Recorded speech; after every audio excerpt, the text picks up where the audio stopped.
Welcome to the CBIA BizCast powered by Google. I'm Amanda Marlow. As the 2026 legislative session nears its final days, legislators are debating a number of critical bills, including a lengthy workforce bill that will have significant impacts on the business community. HB 5003 passed the House and the Senate. Joining us to break down this bill is Senior Policy Director Paul Amarone. Paul, thanks for being with us. We know this is a really busy time for you. Yeah, thanks for having me. Happy to be here. So this is a massive workforce development bill. There's a lot in here. Tell us kind of how big it is, what it expands, and then we'll go into how we got here. Yeah, of course. So House Bill 5003, it's a 120-page bill. Started out as a 70-page bill. Amendments and sections were slowly added, and then there was a strike-all amendment this week, Monday morning, that came out. That brought it to 120 pages. There's some really good sections in there that CBIA has been pushing for regarding workforce development and connecting career pathway programs. And then there's some problematic sections that really kind of just add to the process of doing business here, the costs, added litigation and compliance for notably small employers. And that's something, that we see often, especially with these workforce development bills, is these sort of unintended consequences of, regulatory things and just compliance that employers now have to add maybe even additional people to carry out. Talk a little bit about some of those really negative parts of this bill. Yeah, so I think the big one is a section that talks about wage theft on private construction jobs, right? So wage theft is a crime. If you don't pay your employees in any sector, it's a crime, and those people should certainly be held accountable. What this section of the bill does is now shifts liability from a subcontractor on a private construction job who doesn't pay their own employee. That liability is now joint with the general contractor, who might not even have knowledge that wage theft is taking place. So essentially, the bigger company who is hiring subcontractors then is liable to criminal charges. Yes, that's correct. Legal fees, investigations, stop work orders, and that general contractor can pay the subs in full and then not have knowledge that the subcontractor didn't pay their own employees. And we see this as an issue for our general contractors who are, building the housing in our state, who are building mixed-use development and really spurring economic growth here in Connecticut, especially at a time when we're looking to build more housing. And we have employers who are trying to hire thousands of new employees a year. And these are the folks who are really going to be spurring that economic development, and now they have this added liability, which will certainly increase the cost of doing private construction jobs. Will it also slow down the timelines based on what you're hearing from employers? Yeah, it certainly could, right? If you have one bad actor who, whether that's someone who you have no knowledge of, committing a crime, which is currently a crime of wage theft, or 10, all it takes is one to really slow down this job. And that person should be held to the full extent of the law, but it shouldn't necessarily just also be joint with the general contractor who it's not even their employee technically. Have other states implemented similar policy? They have. New York has done so. And it's very hard to quantify that a cost increase for a job is directly tied to that, right? We see the prices of everything from energy to construction supplies to labor have gone up significantly in the last several years. So it's hard to necessarily quantify that. And these have been laws that have been passed recently as well. There have been similar proposals floating around in other states like Rhode Island and Massachusetts this session, but certainly haven't picked up the steam and passed a chamber like it has in Connecticut. What other problematic parts are here in this bill? Yeah, so there's a service worker retention part that only, I believe, 2 other states, notably New Jersey, have. That would require, if you come in and you buy a business, a hotel, a warehouse distribution center, something along those lines. There's several different sectors that are included in the bill.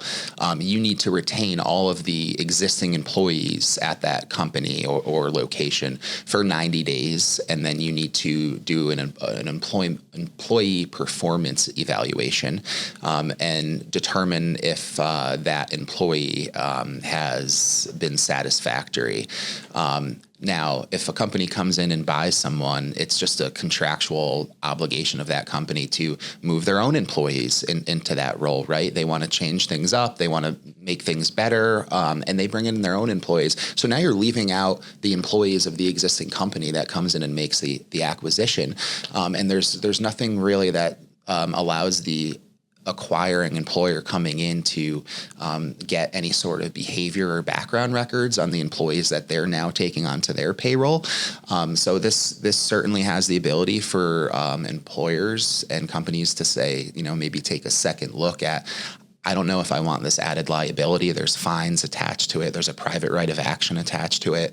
And just the whole process, the compliance of coming in and ensuring that you're following that 90-day service worker retention piece of the bill. Again, not many other states have done this, and Connecticut and New Jersey have. So it really puts more pressure and, question to that business owner. Am I going to go in and purchase this, or am I just going to stay back away and, maybe just let that business fall? Yeah, certainly. And, the piece of it that really sticks out to me is the warehouse distribution centers being included in that. That's one of the fastest growing sectors in the country. Certainly in Connecticut, we're situated in a great spot between Boston and New York and close to Canada. We've been seeing, good business, economic growth to the state because of that. Absolutely. I don't think the intention is to make these employers want to leave the state or slow economic growth here. But I think the unintended consequences of things like this certainly make them think twice. Other aspects of the bill that you really think employers should know about right now?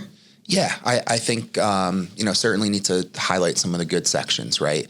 CBIA works very closely, with our members to engage students, notably in grades 9 to 12 at an early age for career development and connect them with internship and apprenticeship opportunities. There are sections of the bill that establish what we call workforce navigators, regional workforce navigators, to work directly with private employers and schools, not just CTEC schools, but public schools as well, to provide opportunities for students to learn about all of the different opportunities in the workforce. We have, depending on the week, 60 to 80,000 job openings in Connecticut. And it's important that the next generation of our workforce knows about those career opportunities that are good paying jobs. So that's a great section of the bill. And it starts right in ninth grade. It starts in ninth grade. Yep. And there's also an externship section of the bill, another thing that CBIA has been pushing for a few years now. Is this for teachers? It is for teachers. So this would allow teachers to get private sector firsthand experience on the job to see how it works, and then take that information and the potential career opportunities within that employer back to their students. So it's really just bridging the gap between education and workforce. And that's really helping because we live in a time right now where, industries are changing very quickly, jobs are changing, and it's really important to get those teachers back into various jobs just to kind of see what's new. Yeah, absolutely. And, teachers are on the front lines of preparing our future workforce. And certainly what is taught and learned in the classroom is very important, but it's also important for them to understand and see firsthand how the economy works and how businesses operate. That way they give their students the best opportunity at being prepared, whether they go to college or whether they don't. Now, this was did receive bipartisan support. kind of talk to me a little bit about what those final 24 hours were like, just to kind of give employers an idea of how we got here. Yeah, of course. So the strike all amendment, meaning the bill changes significantly. So a strike all amendment comes out, and a lot of the bill is different. 120 pages to read the day of a vote, and you have to read every single line because anything can be in there. So this is what we call. It's not uncommon to try and sneak something in. It's not uncommon. It happens in every state. It happens in Washington. It happens here in Connecticut. So this, what we call that an aircraft carrier bill, where it takes several different priorities from different members of the legislature, both parties of the legislature, and it adds them to one bill. So I think you saw a pretty heavy yes vote count because there were several priorities of a lot of legislators in there who in some cases have been working on these for years now, and their bills, their priorities, they die, meaning the bill doesn't even get called for a vote or the bill doesn't get passed. And they see this as an opportunity to weigh the good and the bad. Some of them made the decision to say, I think this bill is bad enough for a no vote. And a lot of them made the decision to say, I think this bill is good enough. It has my priorities in there. And I know that other members of my party are going to vote for it. So, I'm going to go ahead and vote for it. And it's an election.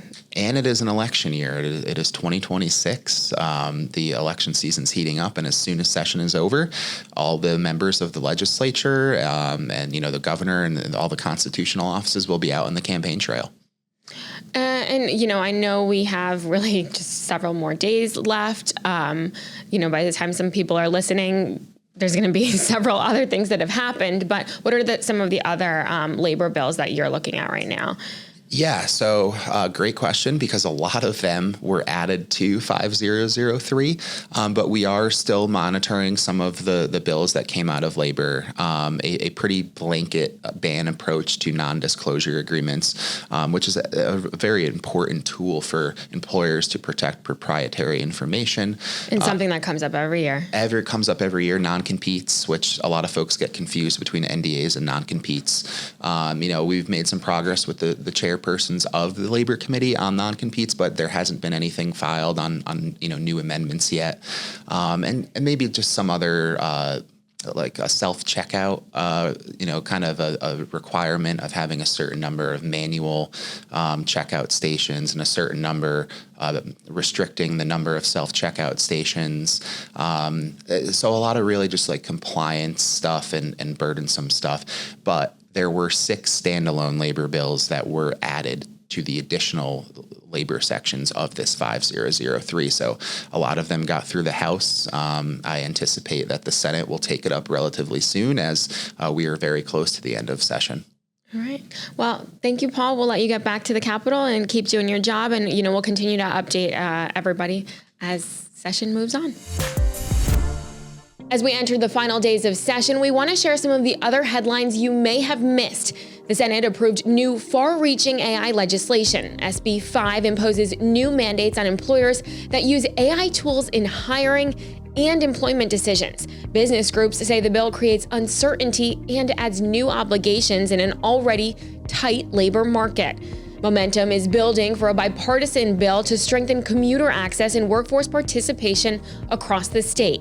SB 9 expands the state's micro-transit services that connect workers to jobs, especially in areas underserved by traditional transit.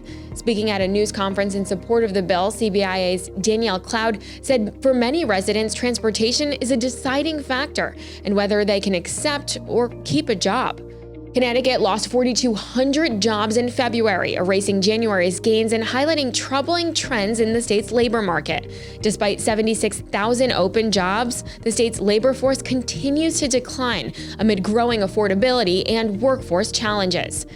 Connecticut businesses can now apply for refunds on federal tariffs. The tariffs were ruled illegal by the U.S. Supreme Court, meaning Connecticut importers could see hundreds of millions of dollars in refunds.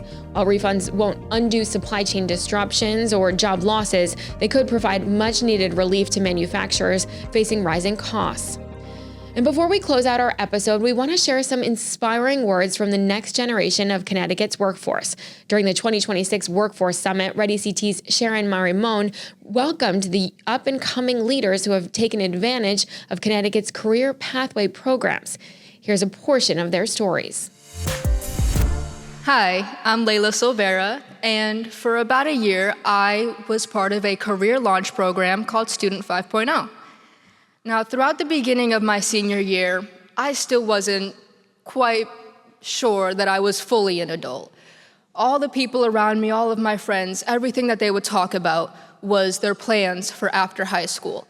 One day, during my homeroom, this gorgeous woman named Princess Brown came in to tell us about an opportunity only for seniors.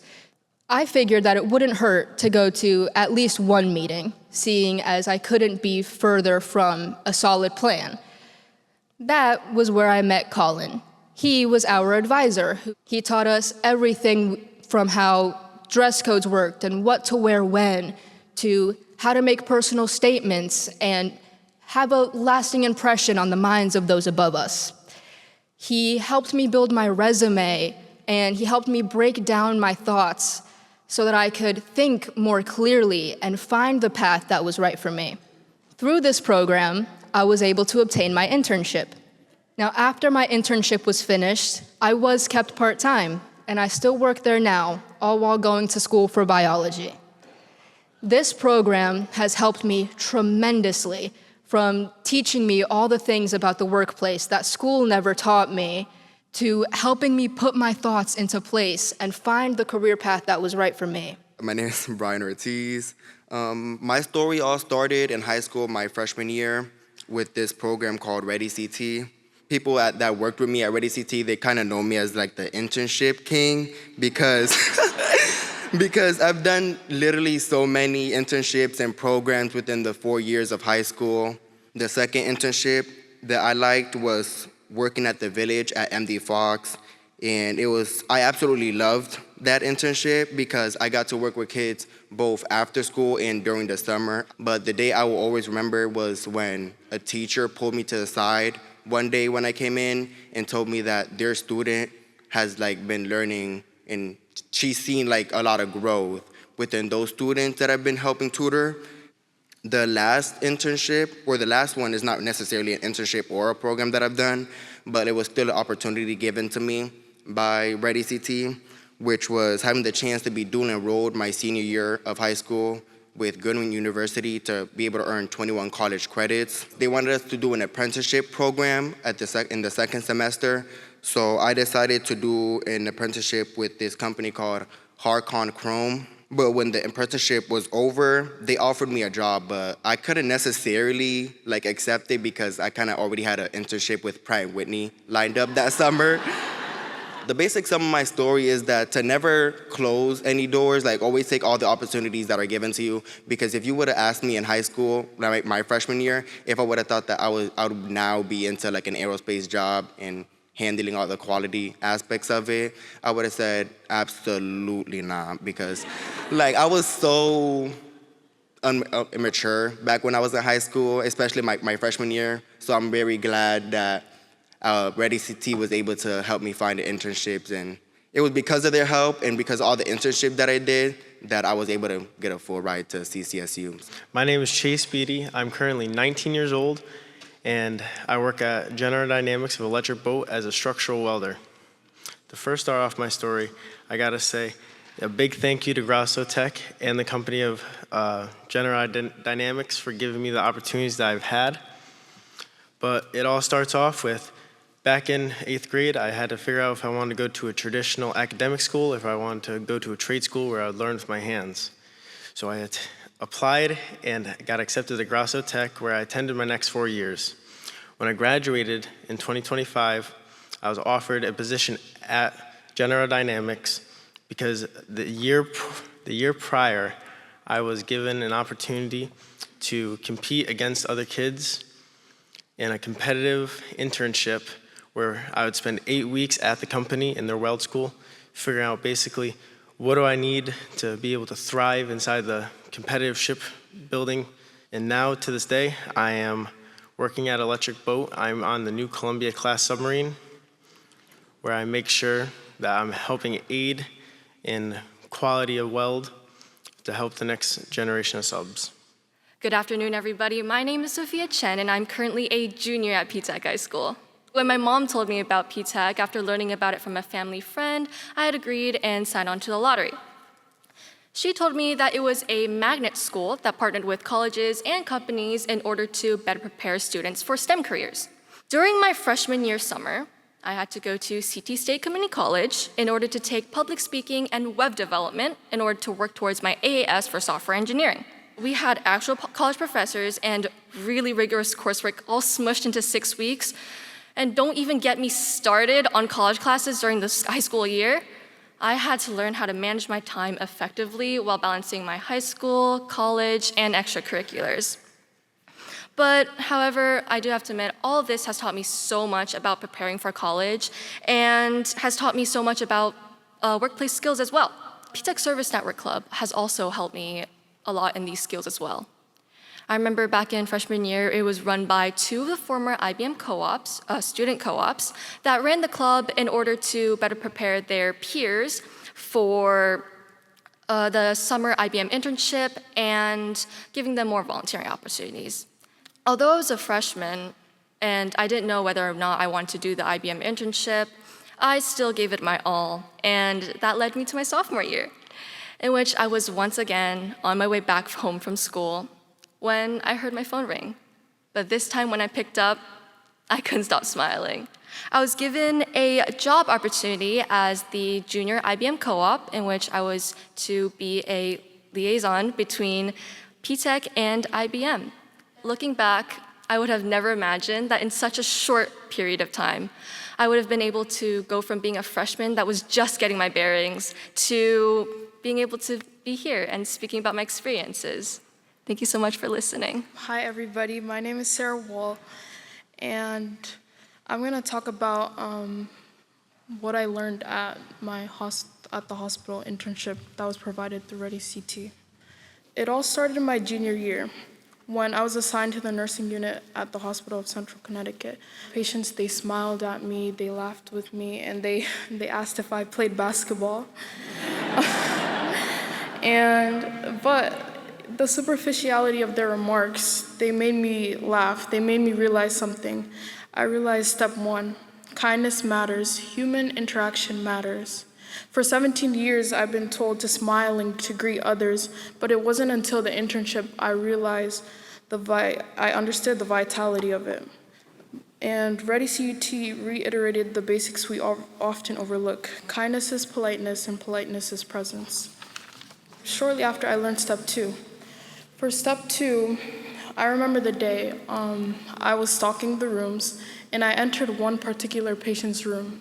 In that patient's room, you could tell he was very sick. When I entered, I gave him a smile because I thought it would instill comfort because he was in immense pain. And then I realized, I forgot the bed pads. So I stepped out and I grabbed them, and in that second, everything changed. The man, he quickly coded, and unfortunately, he passed away right before my eyes. At 16, I was in shock. I stepped into the hallway, my heart pounding, overwhelmed with fear and questions. I never realized how fleeting life could be. Many of us don't. And that's when I learned step 2. Feel everything the world has for you to offer. As I stood there, I allowed myself to feel everything, fear, sadness, and confusion. And step 3 emerged, reflection. Taking time to understand your emotions makes you feel more aware. When the nurses rushed in to care for the patient with dignity, I gathered myself, stepped back into the room, and helped. Caring for the deceased man with dignity was far more important than my fears. Through Ready CT's internship, I learned to be present. In the future, I plan to become a physician. As I devote myself to a future in medicine and human betterment, I encourage you to devote yourself to the betterment of each other. Well, that's a wrap on this week's BizCast. We'll be back in 2 weeks with a new episode. In the meantime, give us your feedback and let us know if there are any guests you'd like to hear from by emailing us at bizcast@cbia.com. And remember, you can listen, like, and subscribe to our podcast wherever you get your podcasts. For a full list of episodes, head on over to cbia.com.